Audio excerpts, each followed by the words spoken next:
You heard about Mike, the headless chicken from Arizona, right? No. That's his full title? Well, he basically lived for 18 months without a head. It's a world record. Wow. They fed him through a little dropper. That's horrible. He lived. How did it breathe? This sounds like an I guess urban legend. He's got his own Wikipedia page. Well, it must be true. Exactly. There you go. I also found that chickens don't throw up. They throw down. You said what? Come at me, bro. Making sense of reality through a biblical worldview, it's the Word Lover Podcast. Here's your host, James Beasley, with Josh Bunner and Jeff the Pool Boy. But Proverbs chapter 31. What about it? That's the one we're in. Oh, yeah. Do you have anything special to say as we wrap up the chapter? Well, I would just like to say, as this long journey through Proverbs, I think I've been challenged quite frequently to view God in a different way. You know, we get so comfortable in our lives, and reading through Proverbs, it challenges us in every facet of our life to draw closer to God or try to give up something that we're holding on to. What about you? You've read it before, but what made Proverbs? Yeah, I'm sure you have. Yeah, I've read it several times. And there's like each and every time there's something going on in our lives, no matter where you're at in your life, that you can read through Proverbs and it's going to speak to you. Like, don't befriend an angry man. The first time you read it, well, that might speak to somebody that you know, and you're like, well, yeah, I need to be careful about the relationship right there. And then the second time you read it, you'd be like, oh, wow, that touches on the way I've been acting. It's living and active. It's going to change you no matter where you're at. Before we dig into this, why don't you lead us in prayer there, Word Leather? That word's going to stick, and I don't like that. Yes, the word lover will. Okay. Dear Heavenly Father, we just thank you for this awesome time you've allowed us to be able to gather together, open up your word, and just exalt you through studying and discussing it, Lord. And we just pray that your Spirit meets us here tonight, and also blesses all those who are listening, and may they grow in their faith and their resolve to live stronger for you. We just give you the praise for that in Jesus' precious name. Amen. Amen. The verses that I picked out were 8 and 9. Wait. So if you have anything between 1 and 7. I am shocked because everybody goes for the virtuous woman stuff. Everybody does, and I figured we would probably discuss that. So I picked one outside of that. Well, I picked it too. Oh, did you? It's about basically this is Colin Kaepernick. What is? What? Here, let me read it for you. What's the verse? It's not. All right, 9. let's read it. We'll get into it here. Speak up for those who cannot speak for themselves, for the rights of all who are destitute. Speak up and judge fairly. Defend the rights of the poor and needy. Mm-hmm. It's Colin Kaepernick. How's that Colin Kaepernick? You're going to have to... Taking a knee and drawing attention. And who's he speaking up for? The destitute and needy. Oh, he ain't. James. I don't believe that. No, we've talked about that a little bit, Yeah. but Yeah, we have I feel touched on like he thinks that he might be doing that, but I don't know. You can't argue that he certainly is looked at, and it has brought attention to the subject, Black Lives and whatnot. In a negative way. Black Lives Matter is not a good, positive movement. Yeah, it's but definitely not a movement that I'm not saying lifts that up the plight of the needy. I'm not saying that it is, but I'm saying it definitely has caused a resurgence in racism. there is a people group that is marginalized. Yes, and in their mindset, And he's trying especially to- with him leading the front, I would say that's police officers. What do you mean? They're the ones that are being marginalized and abused. Man, I don't know. I've seen In their mindset, they're the ones that are being attacked because those movements and a lot of what Kaepernick has stood for has only been, I would say, a negative impact upon the outlook on police authority, and that's what I see from it. How many wealthy celebrity athletes or anybody else do you know that speak up for the needy and the marginalized and Tim Tebow. destitute? Right, but Well, he doesn't count because he's conservative. But what I'm saying, True. Right. It only works for the liberals. it doesn't. I guess if he'd call cops pigs and Yeah. stuff like that, maybe we should listen to him more. He'd get No, a lot he more never- fans. Who called cops pigs? He did by his socks that he wore that he allowed to be broadcasted over national TV. It was the Redskins that they were playing. It wasn't Redskins he had on his socks. Oh.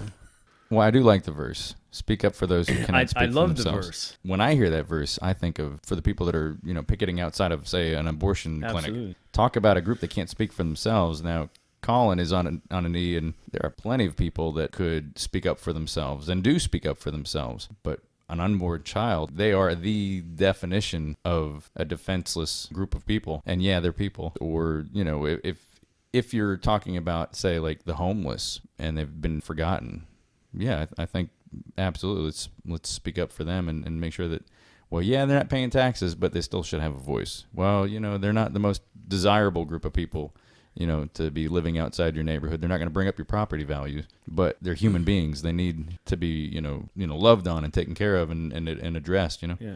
So for sure, I think that's a very important verse. It's easy to kind of dismiss the people on the street corner because, well, man, I don't know what their state of mind is. I mean, these people could be dangerous, and some of them are. And I use that oftentimes as my excuse for not rolling down the window or going up to them face to face because I feel like it's almost Russian roulette. But I think this verse doesn't really leave a whole lot of room for those excuses. Speak up for those who can't speak for themselves, for the rights of all who are destitute, if they're clean, if they're mentally stable, whether they're living on the street or not. People have issues and they're not always lovable and they're not always desirable, but I don't think that this verse gives you a lot of wiggle room. You're supposed to just do it. You're still supposed to be out there and get involved. Yeah. Well, James is dirty, and I still love him. Another group of people that I think we actually got in a discussion at work about this is about these wars and all that overseas that we get involved in all the time as a nation. It's like, why would we go there and get involved in other people's affairs when we have all this stuff at home that needs to be fixed? When, I think this verse right here also speaks to that. We can't just turn a blind eye to either one, because if someone's over there and we're giving millions of dollars to their government to make better for their people, and yet they're just splurging on themselves and their people living in poverty and they're abusing them and killing any protesters, well, then someone needs to go up there and stand up for them and speak up for them and say, hey, no, you need to stop acting this way and treat your people better. If not, we're going to throw you off the throne, so to speak. It's true and it's not, because how much say do you have in that? Like, you have every say. How so? Because we are commanded to speak up for those who I are know, destitute. but what I'm saying is, if oppressed. you're talking about like the Vietnam War or the Civil War, The Vietnam War is the Civil War is different. even world, and so is even, Vietnam War. I mean, I'm saying the wars that we've gotten involved for the specific reason. But I get the reason. That's not what I'm saying. I'm saying, how directly responsible am I to have started a war if I hear, Iraq is getting out of hand. Well, let's say that these people groups that are being slaughtered by some military leader that, for whatever religious or political reasons, and they're killing tens of thousands of people, and they know that America has the financial and the military capabilities to put the pressure on those nations. Well, then, yeah, I think maybe as a country we can't just turn a blind eye to it and say, well, hey, that's outside of our borders. And even outside of religious grounds, we stand up for three things: life, liberty, and the pursuit of happiness. Well, that's equal for all men. That's not just for our people here. What I'm saying, though, you're missing my point completely. What I'm saying is I can't say, oh, that's what we need to do and make it happen. Well, maybe not you as an individual, but you as a part of America. I mean, if the American people made it clear that, hey, as a country, we are not happy with what's going on in, say, Serbia, doesn't mean that we have to press the button and drop a bomb. Of Serbia? I've never heard anybody say anything like that about overseas. Like, they're treated unfairly. Like, we need to get the military over there. Oh, absolutely. I mean, that's why we went into Baghdad. There's a lot of conflicts overseas that are genocide kind of issues where and some of them America goes in there to try to put the stop. Oh, to yeah. So and a lot of times we're invited too, just like Rome used to be invited into a lot of countries to help to maintain peace. Like if Hitler were wiping out millions of Jews and it never really spilled into, say, World War status. It was just simply it was contained within the borders of Germany. I would hope at some point America would say, we've got to do something. There are millions of people being slaughtered. Really, it was doing that, and we were sitting by not saying nothing. And I believe that is the only reason why it progressed to the way it did, and they went to Pearl Harbor. You know, when they finally poked the sleeping giant, we finally said, oh, enough's enough, and we're going to act when we were provoked. I think it was that way because we didn't act before. We're trying to stay neutral. Yes, we were trying to stay neutral on a side that we should not stay neutral on. The wife of noble character. All right, let's all talk about our wives now. Shelley doesn't listen to this podcast, so I guess I can say anything I want. But We're going to send her a link to it. no, my wife is more valuable than rubies. We're just going to go through and just start reading stuff. Oh, Yeah, right. But my wife, I think I definitely could not do everything my wife does. Childbirth. I can't. Well, I don't even want one to day. think about One that. day. Yep, I'm working on it. I can't. Could not have been blessed with a better woman. This is asking a lot. This is quite the woman. Well, I think it's something to consider too. Is this is a goal, and there's that trajectory. Like if you can find a woman. I mean, you're not gonna. How many women do you know at the age of 18 that exemplify any of these things? Like few and far between, but you can kind of see that trajectory. And marriage, you know, you come together and you make the thing happen. Like it's through encouragement and through hard work that you start to bear some of these some of these definitely. fruits. I hope no one goes into their adulthood thinking that they have to have all this nailed down and practice right off the bat. So like for us guys, we're supposed to be emulating Christ, and you know, like we have a lot of these male Talk figures. about a hard challenge to meet. You know, just be like God. Oh, okay. Well, but See how that goes. The women are supposed to submit to the husband as to the Lord, which gives, if you really think about it, it gives a high calling for the man, because that means we should be emulating the Lord in that situation and not taking advantage of our wives. And this is the same thing in this chapter. It's like the perfect ideal of a woman, and they should be aspiring to that. And it's a lifelong process. Just Well, I like mean, we can all of never these- say that we've ever attained Right. or fully obtained Christ's nature. But I mean, that's the whole point of Proverbs, verse after verse of, man, if we could do that, a lot of it's just common sense. Okay, sure, you know, it's easy to say that I should be doing these things and living this way. And then what happens that the wisdom next is day? this, but to actually do it. So before any ladies complain saying, well, man, y'all are pigs for saying that women need to do this and this and this.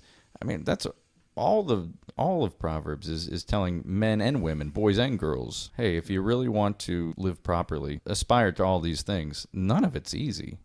Any one verse, I mean, that we've talked about over the weeks. Man, if I could live with biblical wisdom as my default, wouldn't that be something? You know? Well, As a default, yeah. Yeah. And it's just second nature. Yeah. I like what the implications that you're talking about is, you know, it's done together, and we're supposed to love our wife like Christ loves the church. And then you can't have a wife that does these things for a husband that is a man-child that plays video games and doesn't have a job. Like it has to work. Like it has to be a team. Should expect that. But that's, I mean, if you read that, that's what it says. Like, so if you're a woman and you But should also, if you go back to the Ephesians, where we're gathering this idea of a husband and wife thing, the wife isn't called to submit or act this way to the husband if he acts like an adult or if he acts like Christ. It's despite the fact, because it's by her love and by her doing this, the husband could be won over. And to be fair, sometimes the guy is a Proverbs 31 man and the woman is, I mean, Proverbs 30. I don't think any of this is specific to women. Hopefully he's the king. Well, you know what I mean? Like, so it says her husband is full of confidence in her. If my wife could say that, well, my confidence is fully in you, Jeff. She brings him good, not harm, all the days of her life. Wow, I'd like to be able to, spin that around and carry that virtue as well. She selects wool and flax and works with eager hands. Do I work with eager hands? Hardworking and dedicated. All throughout Flip Proverbs, it around. you see I don't those think things for you too. This isn't. I don't think guys are saying, okay, here, ladies. You take care of all this and I'll do everything else. There'd be nothing left. just like a sexist man to try and turn Proverbs 31 to suit the man. God is the ultimate judge too, and don't think that a man is not going to be judged more harshly than his wife. Like, he's the leader of the house, and there's the expectation there, and I think that is lost a lot of the time. It's kind of scary to think about. In verse 30, charm is deceptive and beauty is fleeting, but a woman who fears the Lord is to be praised. And the first part is what especially America focuses on. If you're having any relationship or you want to start one, that's what you aim for, is the attractiveness. And I think that's basically all it takes to have a relationship. Most youth, she's cute. Once the beauty is gone, the relationship's gone. Right, but if you establish that relationship on a foundation like a woman that fears the Lord, I mean. Do you know the song "Never Make a Pretty Girl Your Wife"?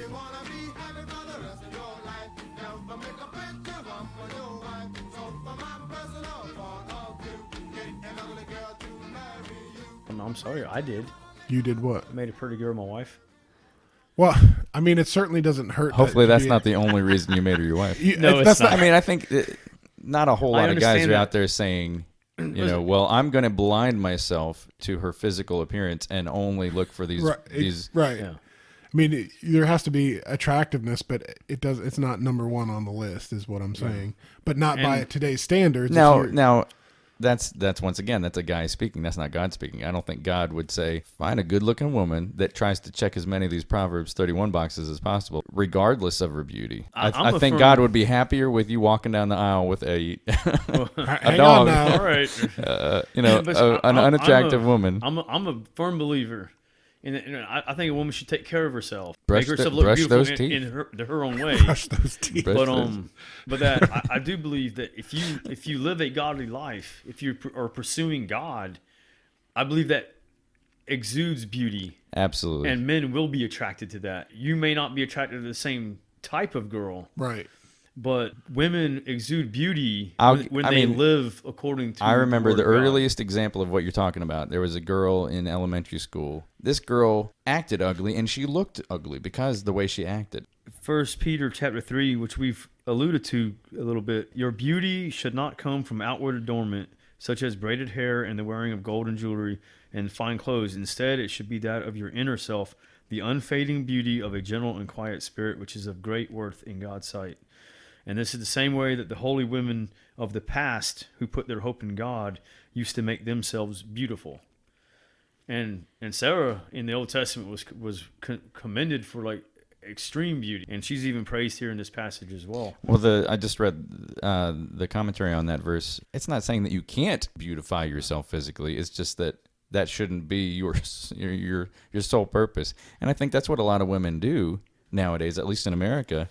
It's all about the appearance. Oh, yeah. It actually doesn't say don't let your appearance or your beauty come from this only, but also it doesn't say that. It actually is using a contrast. We don't not let our kids or girls wear makeup. In fact, Sarah does like putting on some, but especially when she comes to say, do I look beautiful? I say, you already look beautiful, but that makeup does look good on you. And because I don't want her to get that mindset that you need to wear makeup to be attractive. I'm not going to demonize makeup.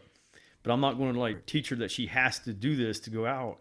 No, you're already beautiful because God made you beautiful. Don't forget about the other part of the verse too, and this convicted me a lot. And it just says, but a woman who fears the Lord is to be praised. I'm grateful to Nicole, but I don't show her that. She needs to hear that. I mean, she needs that encouragement. Like, I need to praise her and thank her and have a grateful heart and be more verbal about it. Especially if you go back up to verse, was it 29? He says, many women do noble things, but you surpass them all. It's a huge push out there for a woman to disdain or not like raising kids or, being at home when the kids need you. Or I know your wife works, but she's also home with the kids. Your wife teaches the children, so does mine. It's a constant job, but they're always doing things in and out of the home. They're busy. And it's so easy to get sucked into this mindset that you're not doing enough, or you're not hitting that status, that you're below status. He values more the time you invest in your family than he does about you climbing the ladder of success. Well, Shelly, she's constantly, I want to feel like I'm providing for the family more than I do. I mean, you're providing for the family. I mean, you cook, you clean. She orchestrates all the bills and stuff. Oh my gosh, if she were to up and die, my boys and I don't know what we would do, because I wouldn't know when the bills are due. Do they have health insurance? I guess they do. I don't know. Shelly does all this. She is the business manager of the pool boy house. If there's not a check attached to it, many women feel like it's not important. If you calculated everything our wives do for the house and for the family. Oh, you might as well just hang it up. I mean, there's no way anybody, even a millionaire, can actually afford that kind of help. That's back up to verse 11. Her husband has full confidence in her and lacks nothing of value. Like, she is the most valuable thing in your life, basically. I mean, there's no getting around it. An everlasting playground, understanding the nature of What heaven. page is this? 197. This is 197. Well, and I read it 2 months ago. I think the biggest point of this chapter is, like, have we gotten to the point where we're more focused on our own sentiments than we are of what it actually is, and that's a joining or a reuniting us in a relationship with God and being brought into His presence. How many movies have we seen that's come out about going to heaven or being reunited with loved ones, or seeing a deceased person coming back? And what's changed their life wasn't an encounter with God or Jesus. It was seeing their grandfather. Well, I've heard it both ways. The last one that I've heard of is called Heaven is for Real, and it's a little boy that had passed, and he went with his sister. He actually talked about being in Jesus' arms. But Heaven is for Real, I thought that's the one that came out to be, it was just a fake. Exactly. Yeah. And your man, MacArthur. John MacArthur. Oh, boy, he rips him to shreds. He did an interview on the 700 Club. The boy's like saying all this stuff, and his dad is right there next to him, and his dad is a longtime pastor, and I guess this is before it came out, but you could almost see that his dad coached him on all of what had happened. Well, people want that fame and that status in the public eye. David Platt or somebody was saying that, well, one test is anybody that claims to have been to heaven and back, where's the biblical evidence that that's ever happened? Now, people have been given visions of heaven. They didn't really go there. Yeah. They were given a vision of it. That's just like John in Revelation. He never physically went anywhere. He was caught up in the spirit. He had a vision of things to come, but he didn't like physically set foot anywhere except for on the island. God, you could say, raptured his mind. According to the inspirational book, A Travel Guide to Heaven, heaven is all about having fun, an ultimate playground created purely for our enjoyment. It sounds like the adverse of Highway to Hell. Like, I don't want to go to heaven because I want to party with all my friends down in hell. Yeah, so why not make heaven a party? I've heard this phrase before. It was just in a movie that we watched. It said something about, I'd rather rule in hell than serve in heaven. Right. Yeah, if they only really knew. Well, that's the thing. I'm like, boy, when people say that kind of garbage, You want to get there and just start you teaching have them theology. no idea. You speak from such ignorance, and I don't. Not that I know exactly what heaven's going to be like, but my eyes are open enough to the reality of who God is and who I am. That's why it's good that I'm not God, because I would have snapped my fingers right then and poof, send you straight to hell, and say, okay, now what do you think? Tell me now if that's how you feel. That's like saying I'd rather rule in a maximum security prison. And some people are stupid enough to say that. Well, I've watched Orange is the New Black, and I think, you fool. Yeah, it's like if we really actually understood the pictures of hell that we've been given, in, it's like, what are you going to rule in hell if the only thing you're going to experience is pain and torture? You're not going to have the energy to rule. Yeah, you're going to be in misery. I think one of the things that sells distorted people view. this stupid idea is that you look at the movies now, and more, the bad guys are the heroes. And it starts to paint this fake picture of you can, in a dark, evil world, have fun. No, you can't. You think it's fun right now? You're lying to yourself, first of all. I'm going to join a gang, and we're going to rape and pillage and steal, and it's going to be great. And okay, sure. You tell me how that works out for you when you're killed or you're strung out on drugs, whatever lie you think you've bought into. But when you see it full on, when any glimpse of God has been removed, I can't imagine how scary that would be. That would definitely be true misery. In contrast, though, he says that heaven isn't created for enjoyment in the roundabout way, but I will enjoy to absolutely. be in the presence of the Almighty God. I don't even understand the magnitude of all of it. We will experience complete enjoyment and fulfillment, but all of that is because of Christ. Because of his presence. It's not because and I don't mean presence as in gifts. Our gifts. Oh, sweet. Yes, I believe we'll know who certain people are and who they were to us. But you're going to get a new name, a new but not body. that it's important to us so that we're saying, oh, this is my grandfather. I'm going to sit down and catch up with my grandfather. No, it's going to be like, oh, that man used to be my grandfather. Mm-hmm. Let's go worship the Lord together. Because he's who it's about. C.S. Lewis' vision of heaven in his book, The Great Divorce, in which new arrivals must learn to want God more than they want their own sins. their own desires, or even their own beloved family members. Only then can they experience the joy of God has prepared for them. Absolutely. If somebody came to you and said, would you take heaven? There's no sadness, there's no sickness, there's nothing. It's paradise, whatever paradise looks like to you, Hawaii, whatever. But Jesus isn't there. Would you take it? And most honest, and I do the little air quotes, Christians would jump at it. Of course. And I would have done it too. I would have, years ago said, well, yeah, isn't that what heaven is? Well, now that I really start to, and then I'm grasping what reality is, and that I was designed for a relationship with the creator God. Anything that doesn't include that God, I don't want it. That scares me to death.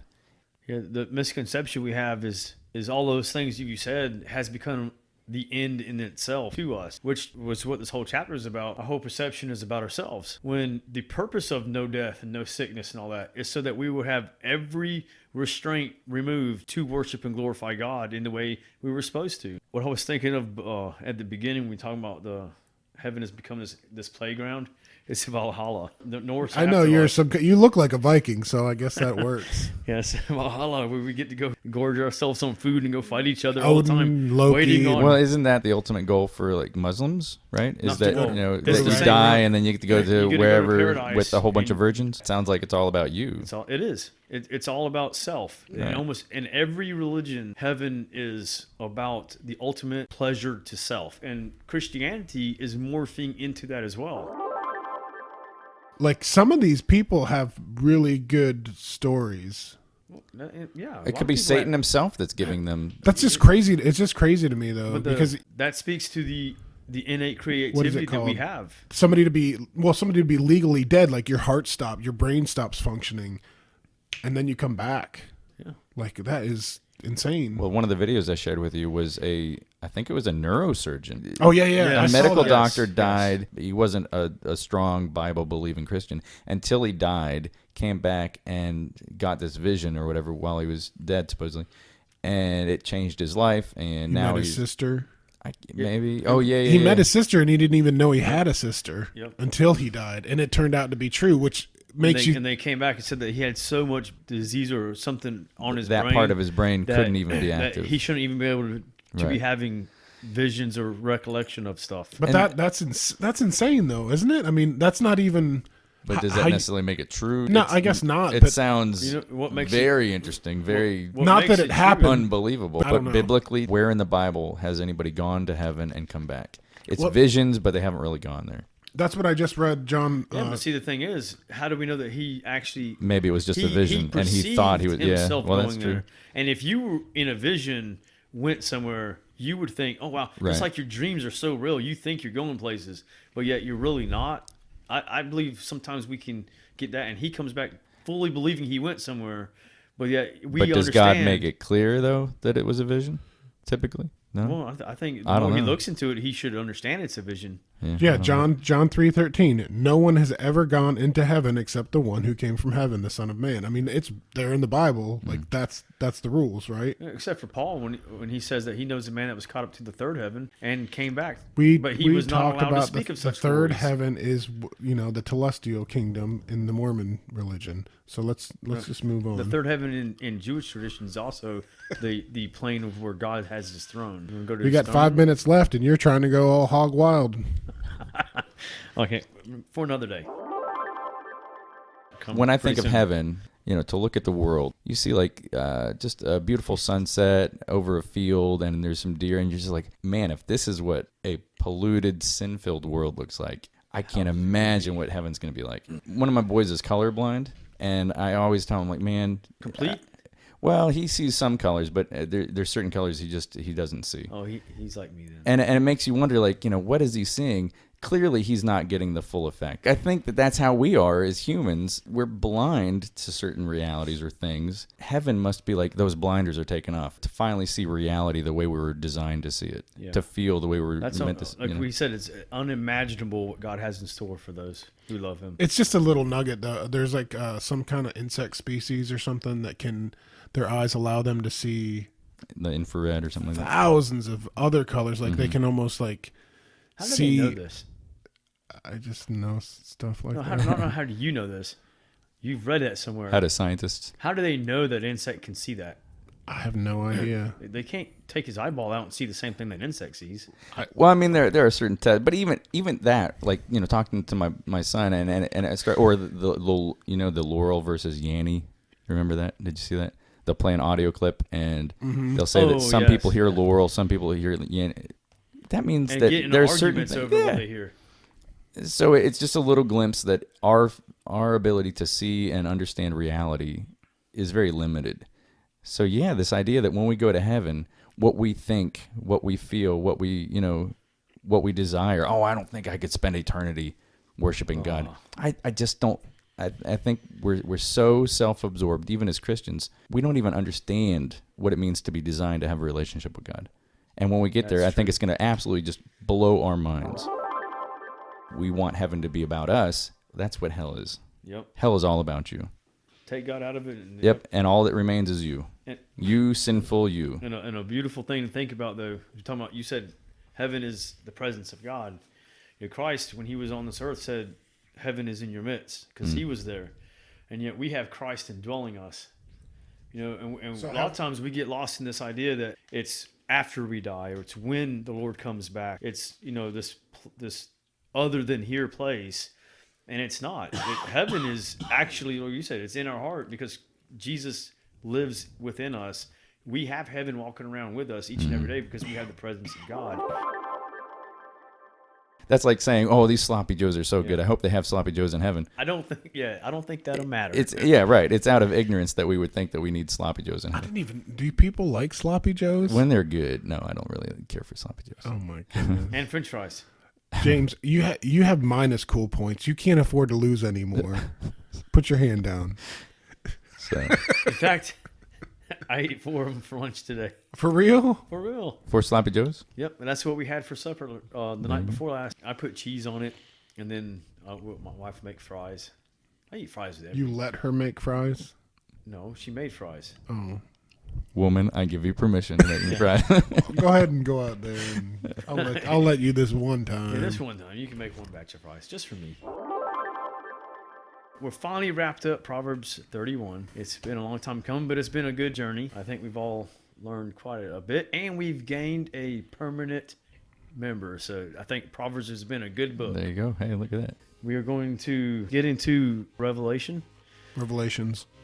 All of them. That too.